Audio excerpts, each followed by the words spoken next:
Would you risk your entire company's annual revenue for just 1 hour of a billionaire's time? Welcome back to the show, everyone. Today, we are doing something a little different.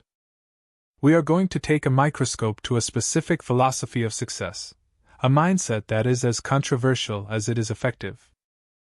We are diving deep into the opening chapters of a book titled Think Big and Kick Ass in Business and Life, co-authored by Donald Trump and Bill Zanker.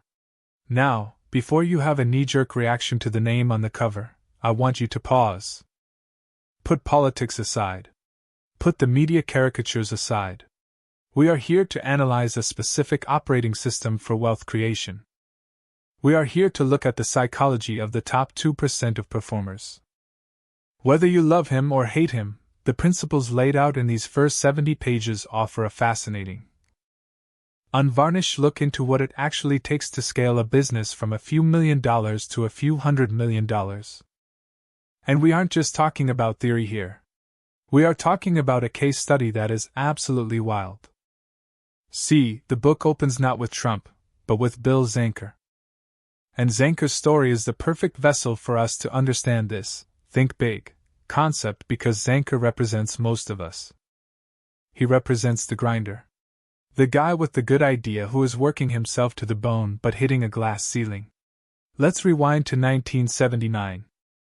Bill Zanker is 26 years old. He has $5,000 to his name, money he earned from a bar mitzvah job, of all things. He starts a company called the Learning Annex. The idea is simple but brilliant: short, non-credit classes for adults. Education, but fast. But the reality of his life? It's grueling. He's living in a tiny apartment in Manhattan, paying $325 a month, and he's out on the street corners. Literally. He is dressed up in a clown suit, handing out flyers to people walking by. Think about that image for a second. You have a vision of being an educator, a businessman, but the marketplace demands you put on a clown nose and beg for attention. That is the humble beginning. And for a while, it works. He grows the business. He pivots to something he calls edutainment, a mix of education and entertainment. He realizes that traditional school is too slow for the modern world. People want insights, but they want to be entertained. So, he starts recruiting celebrities. He gets Sarah Jessica Parker. He gets Henry Kissinger. He gets Larry King. And he gets them by appealing to their sense of social responsibility. He pays them peanuts, basically, and tells them it's for the good of the community. Fast forward a bit. The company is doing okay. It's grossing about $5 million a year. Now, to most people, a $5 million business is a massive success. You've made it. You can retire to the suburbs and play golf. But Zanker felt stuck. He was working hard, but he wasn't exploding. He wasn't dominating. And this is where the story takes a turn that defines the entire philosophy of the book. Zanker decides he needs the ultimate speaker. He needs the biggest name in New York real estate. He needs Donald Trump. So, he calls the Trump Organization. He gets Trump's secretary, a woman named Norma. And Zanker, playing by the rules of his small world, offers $10,000 for a speech. Norma rejects him instantly. It's too small. So Zanker scrapes together more cash. He calls back. Okay, Norma, $25,000. Rejection. He digs deep, takes a massive risk in his mind, and offers $100,000. Now, in the speaking world at that time, $100,000 is a lot of money. But Norma doesn't even blink. She tells him, Mr. Trump won't even get out of bed for that, and hangs up. This is the moment where 98% of people stop. You tried. You offered 6 figures. They said no. You go back to your life. But Zanker had been listening to Tony Robbins. He had this idea of pushing past limits stuck in his head. He's sitting there, staring at the phone, and he realizes that he's been thinking too small. He's been trying to fit a giant into a small box. So, He does something that makes him physically ill. He describes the anxiety as overwhelming. He calls Norma back and says, "I will pay him $1 million for 1 hour." Silence. Norma says, "Hold on," and puts him through to Trump. Trump gets on the line and says, "That's a nice number. I'll do it." Now pause here. Why does this matter? It's not just about the money. It's about the frequency at which you are operating. Zanker's company was grossing $5 million total. He just offered nearly 20% of his gross revenue for 1 hour of content.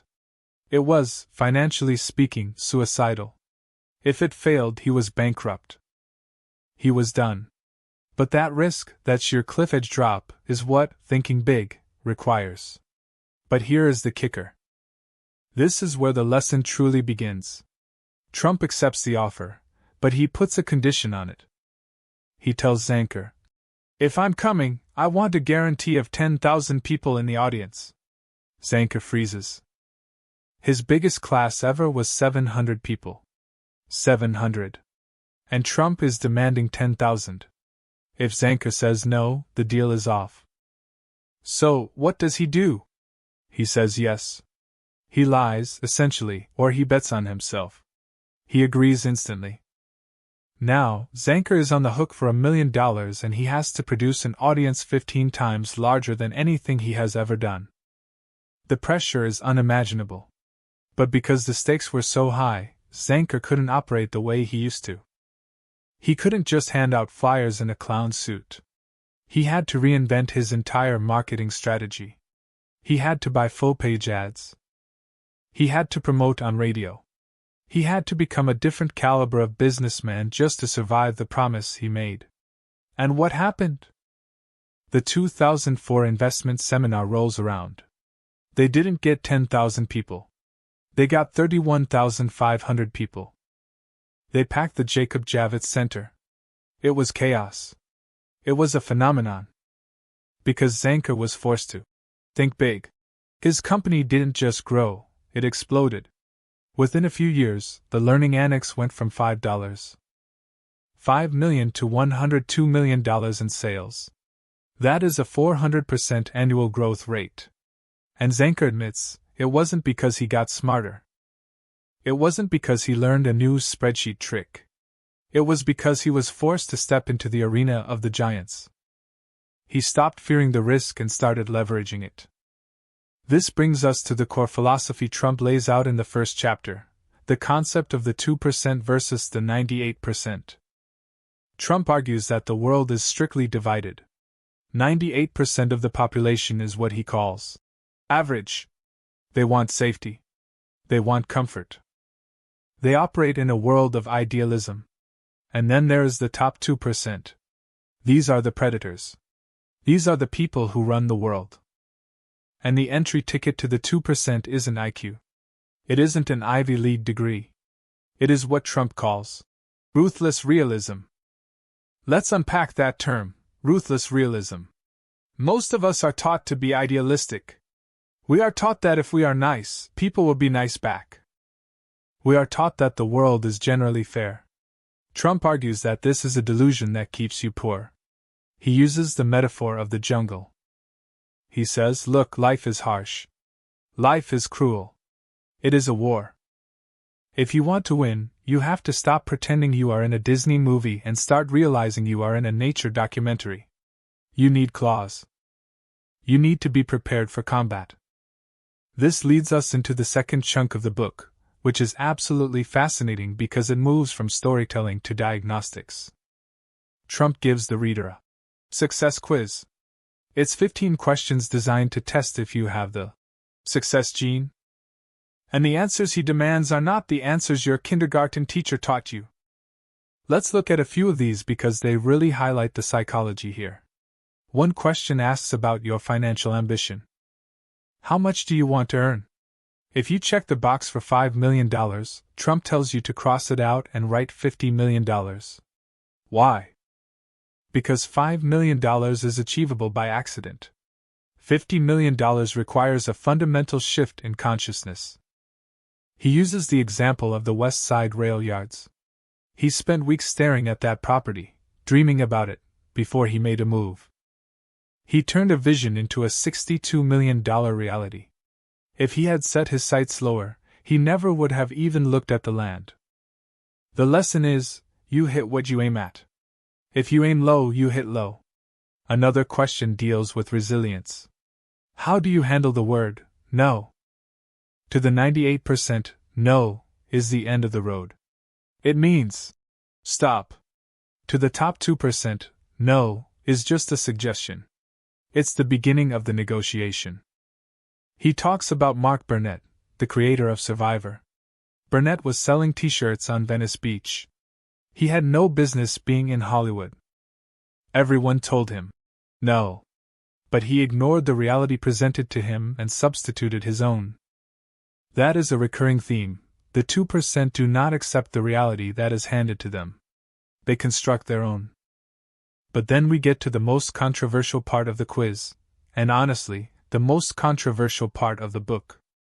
It's the section on human nature and revenge. The question asks, do you believe people are generally good, or are they out to get you? And if someone hits you, what do you do? The civilized answer is to turn the other cheek. To forgive. To move on. Trump says that is a recipe for being eaten alive. He argues that the world is full of vultures and sharks. He says that unlike lions, who kill for food, humans will kill you for sport. They will destroy your reputation just because they are jealous. So his rule, and he calls it a mandatory rule for the top 2%, is the rule of retaliation. He says, if someone screws you, screw them back 10 times harder. Now why? Is it just petty vindictiveness? Trump argues it's actually a strategic business necessity. It's about deterrence. If people know that you will forgive them when they steal from you or slander you, they have no incentive to stop. But if you have a reputation for being absolutely ruthless when crossed, if people know that attacking you will result in their total destruction, they will respect you. They will fear you.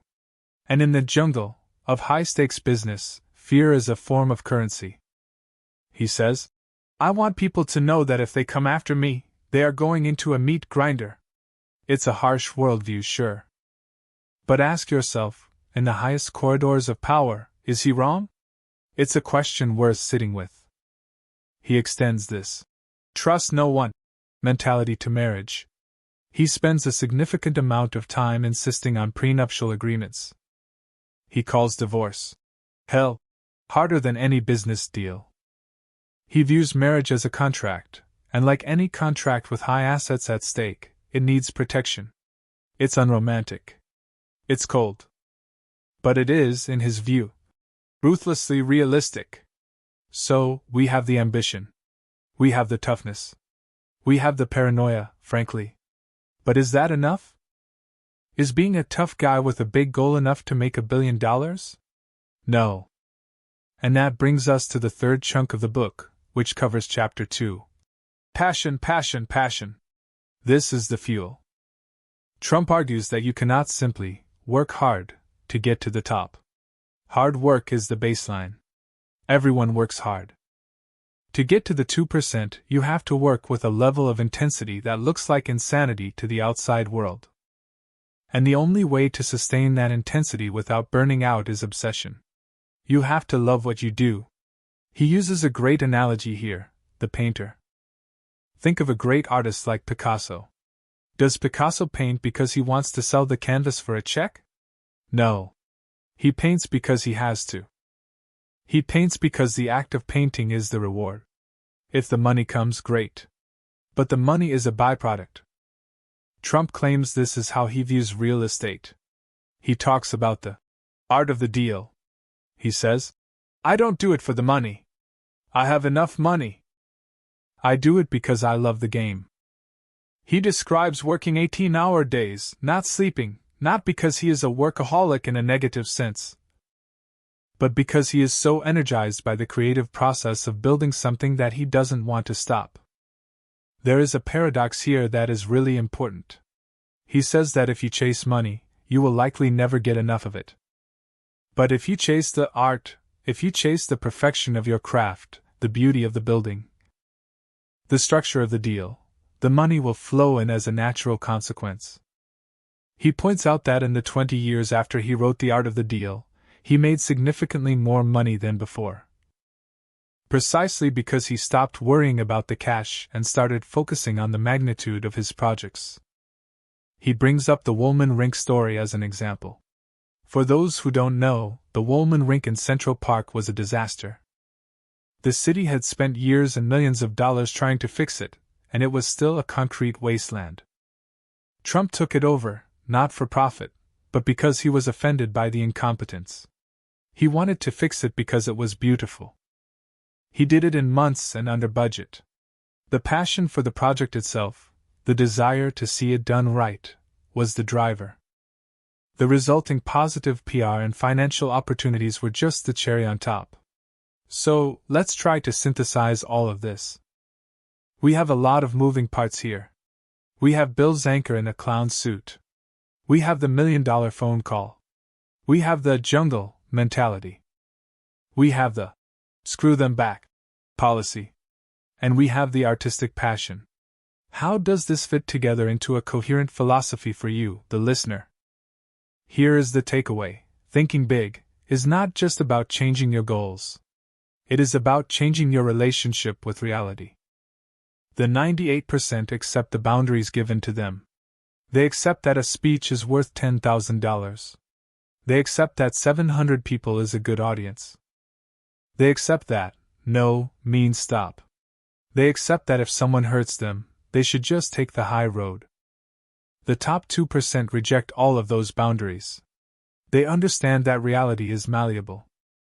If you apply enough pressure in the form of money, in the form of passion, in the form of sheer force of will, reality bends. Zanker bent reality when he offered that $1 million. He forced the universe to give him a $100 million company because he finally stepped up to the plate with the right level of energy. But, and this is the warning label on the bottle, this path is not for everyone. Trump is very clear about that. It requires a thick skin. It requires you to look at human nature without the rose-colored glasses. It requires you to be willing to fight, to be unpopular, and to be relentless. He talks about education versus street smarts. He mentions his time at Wharton. He saw brilliant people there, people with higher IQs than him, who ended up working for middle management. Why? Because they lacked the think big instinct. They had the brains, but they didn't have the stomach. They didn't have the kick-ass part of the title. So, as we wrap up this deep dive into the first section of the book, I want you to look at your own life. Look at your own business. Where are you accepting the standard price? Where are you accepting the standard audience size? Where are you letting a no stop you? Maybe you don't need to be as aggressive as Donald Trump. Maybe you don't want to seek revenge on everyone who crosses you. That's a personal choice. But the lesson from Bill Zanker's transformation is undeniable. The moment he stopped playing small, the moment he took a risk that made him want to vomit, everything changed. Success, according to this book, is not a gentle climb. It is a violent shift. It is a decision to leave the safety of the herd and enter the jungle as a predator, not prey. It's about passion. It's about persistence. But mostly, it's about the audacity to demand more from the world than it is willing to give you. So, ask yourself the question from Chapter 1. Do you have what it takes to join the 2%? Or are you comfortable in the 98%? There is no right answer, but there is a truthful one. And your bank account, ultimately, will reflect which box you checked. Thanks for listening. Go out there, think big, and well, you know the rest.